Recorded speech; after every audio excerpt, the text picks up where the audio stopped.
we moved in forward through the quarterfinals with discussing topics that are heated, topics that are pertinent, and things that are sensitive to both you and I. Following the trend, the topic that will be discussed here today and battled out for you is whether or not private universities should be established in Sri Lanka.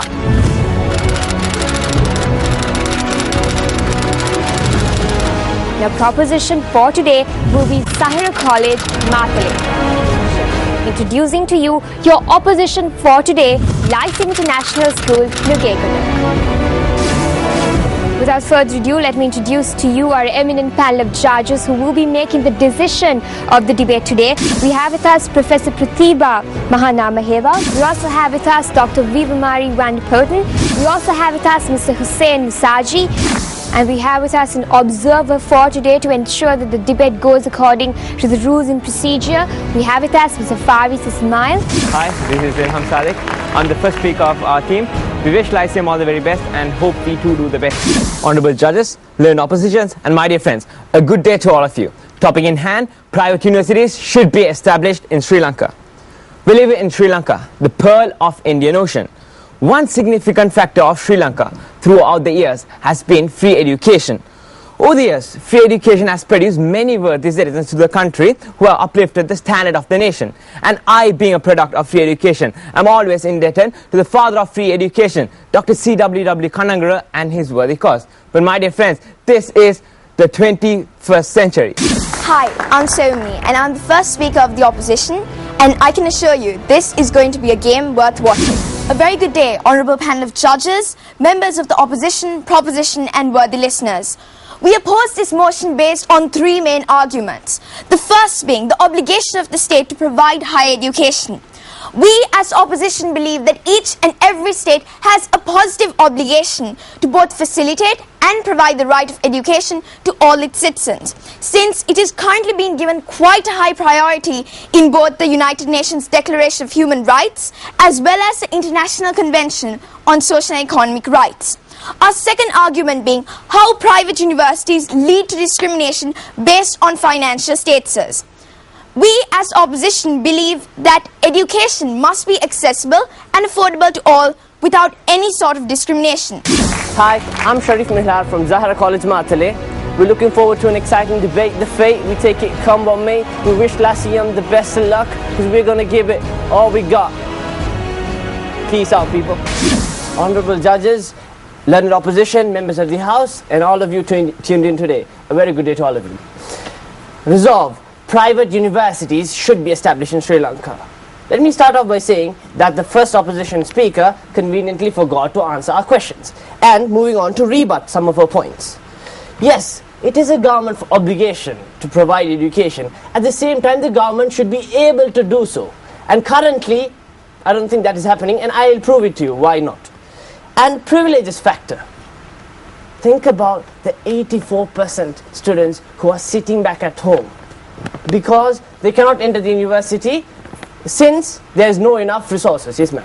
So do you believe that most of the private universities do not accept students on the basis of merit, that 85% will be able to qualify if they do not have the sufficient amount of funds?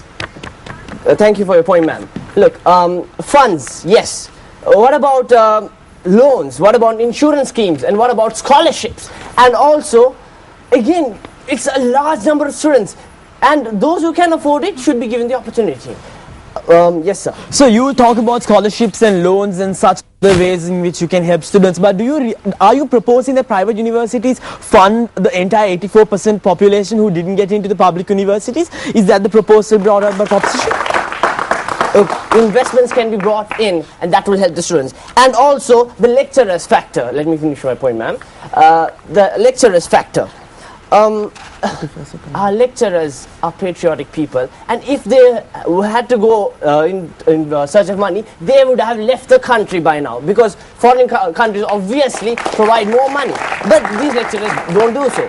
and they're actually fighting for the fact that the GDP should be increased to 6%. Hello, I'm Kavin Ratnavira. I'm the second speaker for this debate and I'm looking forward to a very good show. Ladies and gentlemen, coming to my first substantive, which is regarding accountability. Now, ladies and gentlemen, what is accountability? It is when a party involved is answerable to the actions they take. And we believe that in this case is both social and legal accountability. Yes, sir, your question. As far as the accountability is concerned, the private university and the public university will have to account to an apex institute which is called the Quality Control and Accreditation Board of Sri Lanka.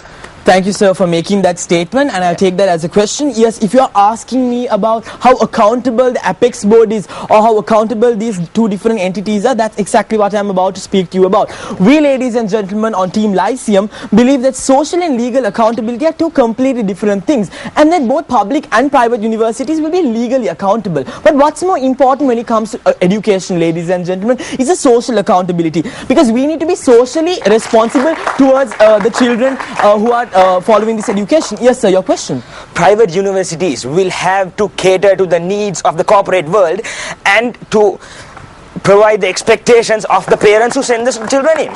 So they will have to naturally, maintain quality. Isn't that a social quality which you're like? So we believe that again is more of a profit motive and incentive for these profit-seeking organizations to barely keep to the minimum requirements in order to maintain their profit margins. This is in no way of them being socially accountable. You've misinterpreted this definition completely. Hi, I'm Ahmad Abdullah. I'm the third speaker of Zahira College Matale. I'd like to wish Lyceum the very best, and we are here to do our very best. Do you realize the fact that Bangladesh has private universities, India has 112 private universities, and a study has shown that the Association of a Chamber of Commerce and Industry in India has said that the poor performance of the industry was because of these private universities, and that in Bangladesh many middle income and poorer families have been barred from attending university due to the fact that there are only private universities which they cannot afford. How do you respond? Is this the model you want in Sri Lanka? Coming to your question about India and Bangladesh, the private universities is what has brought India and Bangladesh to what it is today. Okay, India is like one of the potential future superpowers. I mean, Bangladesh, it was the poorest country in the world, and look where it is today. It's like currency stronger than the rupee. When the United Nations estimates that about 45% of the Sri Lankans live on less than 226 rupees per day, how do you expect students to be able to afford to pay 600,000 rupees for an MBBS from a private medical college? What I'm saying here is that we will have scholarships. Suppose, look at the scholarships you are getting here. A person who is excellent in studies gets scholarship. And we are talking about regulations. We are not going to just let private universities come in like that. Okay, we are talking about regulations being put in place and then coming up with private universities. And thereby, with the private universities' funds coming in, the government will become richer. And therefore, the percentage they allocate will have more value for its money. So, they can, in turn, spend more money on the state sector universities. Hi, I'm Sandhamini. I'm the third speaker. We hope to do our best. You say private universities are unfair. What makes you think that the Z-score system is fair? Sir, as you can see, why answering your question on a first level of analysis, why are private universities unfair? Because clearly they do not take students on the basis of merit. We see, you look at Yale, we look at Harvard, we see that they're accepting students. About 13% of the undergraduate class at Yale consists of legacies. And also, why isn't the Z-score system unfair? The problem here, ladies and gentlemen, is that we talked about this, accountability. We know that if there is a problem with the public education system, because of the social contract and because of the fact that the government owes a right to the people, they will be addressing the problem at hand, as they are doing now. Sister, just to bring to your notice, they took 100 days to notice the lecturers going on strike. Sir, 100 days. We took 100, public universities took 100 days. The private university in Malabar has not even taken a single day. They have not even thought of a solution script. And we see that human rights violations are being done. We see that court cases are there and no action is being taken. At least after 100 days, the government has addressed the question at hand. Yes, sir. A Supreme Court decision has said that the facilities in Malabar is adequate and it will be developed. So Supreme Court, does it get any better? So we fail to understand. Put aside the private university in Malabar. Let us consider all the private universities. We see that their quality, they easily give their degree to the students because they have the so-called customers. They want to draw in more and more customers. So how do they do this? They believe that the more students who go out with diplomas, the more customers will come in. So we see that there's a huge reduction in quality because they want to draw in more customers. I'd like to shoot a question on you. A student who gets 3 A's in Colombo might not enter the university, whereas a student from any other district might be 3B, will be able to enter the university. Sir, the problem is this. We are talking about the system of merit in a public university. We see that when we have a system of merit, we choose the best of the best. And according to Article 26 in the Universal Declaration of Human Rights, subclause 1, we see that you have to select students on the basis of merit. So therefore, if the standard is not 3Bs, then the student will be rejected from the public university. Hey, I'm Hasita, and I'm the 4th speaker from Lyceum. And whatever happens at the end of the day, we hope to enjoy ourselves. So mainly moving on to the clash points that we have considered.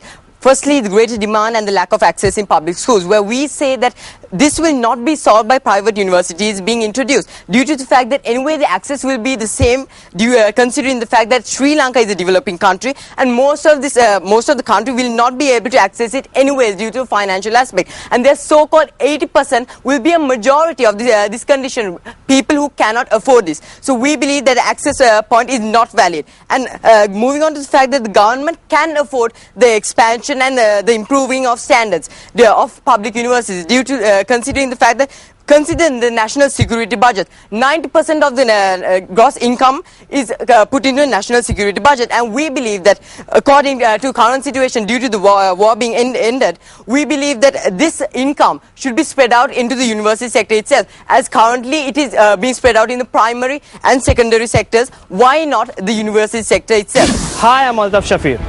I am the 4th speaker of Zahira College Matale, and we are here to give it to our maximum potential.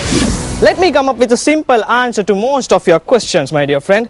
Yes, we are not talking about demolishing the state universities and bringing in private universities. We are talking about the coexistence of state universities and private universities. What about marine engineering? Being an island, we don't produce marine engineers. A profession in demand, aircraft engineer, like my friend said. We have millions of opportunities to them. And what about the heaps and heaps of students left behind? 84% of the students are left behind who are desperate to get their higher education, my dear friends. And you might know better, international schools coming up like mushrooms. And what about the students there? They engage in many international exams like the Edexcel, like the London O-Level. What do? Just sit back home and do nothing? UGC, we have a proper answer to this. Bring in private universities. UGC has accepted many foreign university degrees. Why don't we bring the private universities here, bringing in a lot of courses here? We will be able to retain the students within the country, and maybe we'll be able to attract foreign students as well because of the low cost of living, because we can provide courses at a very low cost, and because of the quality of Sri Lankan education, my dear friends.